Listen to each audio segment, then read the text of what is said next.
ইফতার মানে শুধু খাবার খাওয়া নয়, এটি সংযম, ত্যাগ ও ভালোবাসার প্রতীক। ইসলামের শিক্ষা অনুযায়ী এতিমদের প্রতি স্নেহ মমতা দেখানো অত্যন্ত সওয়াবের কাজ। সম্প্রতি জামায়াতের আমির ড শফিকুর রহমান এক ইফতার আয়োজনে এতিম শিশুদের স্নেহের চুমু দিয়েছেন, তাদের মাথায় হাত বুলিয়ে দোয়া করেছেন, মমতার ছায়ায় ঢেকে দিয়েছেন। কিন্তু দুর্ভাগ্যজনকভাবে এই মানবিক ও হৃদয় ছোঁয়া মুহূর্তটি নিয়েও কিছু বিকৃত মনের মানুষ ট্রল করছে, যারা এতিমদের প্রতি ভালোবাসাকে বিকৃত দৃষ্টিতে দেখে বিদ্রূপ করছে। তারা কি জানে এতিমদের মর্যাদা কত উঁচু? আল্লাহ তাআলা বলেন, তারা তোমাকে জিজ্ঞেস করে তারা কি ব্যয় করবে, বলো যা কিছু সৎ কাজ তোমরা করো তা হবে পিতামাতা, আত্মীয় স্বজন, এতিম মিসকিন ও মুসাফিরদের জন্য।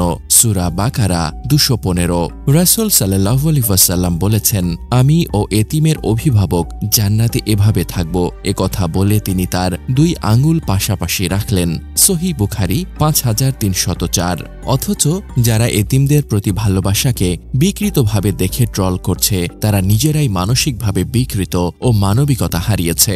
একজন বয়োবৃদ্ধ নেতা রোজাদার অবস্থায় এতিম শিশুদের স্নেহের চুমু দিয়েছেন। এটি স্বাভাবিক ভালোবাসা, কিন্তু যারা এই দৃশ্যকে বিকৃতভাবে উপস্থাপন করছে তারা আসলে কতটা নিচু মনের মানুষ।